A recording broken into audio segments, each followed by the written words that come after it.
পড়িয়েছি এটে, আমার আপনজন কেউ নাই। আমার এই যে ঠ্যাং ভাঙি পড়িয়েছে, আমাকে কেউ দেখতেছে না, মেডিকেলেও নিয়ে যাইতেছে না। আমি একদম অসহায়, আমি অসহায়, আমার সবাই একটু সাহায্য করো।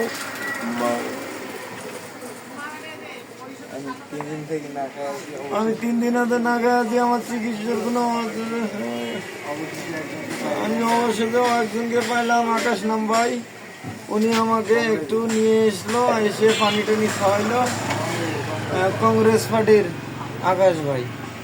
আমার জীবন শেষ, আমি মরতে। আমাকে সাহায্য করেন, আপনাদের ছেলের মতো, ভাইয়ের মতো, আমি এলাকাবাসী, ভাই বেরাদার সবাই। এই ঘটনাটা কবে হয়েছে? এই ঘটনা 3 দিন হয়। কিভাবে হয়েছে? এটা আমি ট্রেন থেকে পরে গিয়েছিলাম, জুতা নিতে, জুতো পরে গেছিল, ওই জুতো তুলতে গিয়ে আমি পরে গেছি বাম্পার থেকে সেলকি। কেন তোমার বাবা মানে তোমার বাবা চিকিৎসা করে না? আমার বাবা আছে, বাবা বাসায় নেই, আমরা দরিদ্র লোক, একদম গরিব মানুষ, আমাদের কিছুই নাই না। আমি পা ভ্যান চলে খাই, আমি পা ভ্যান চলে খাই, আমি পা ভ্যান চলে খাই, আমি পা ভ্যান চলে খাই।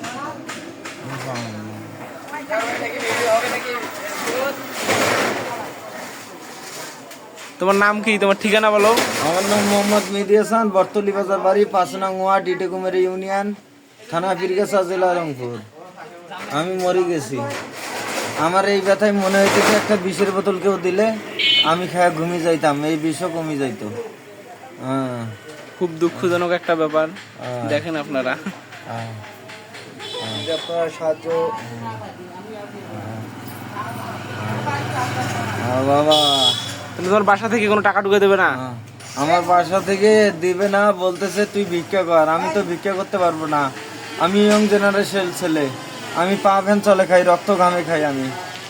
আমাকে অনেক জনে চেনে অবশ্য, এলাকার সবাই। আমি শেষ, আমি শেষ, আমি শেষ, আমি শেষ।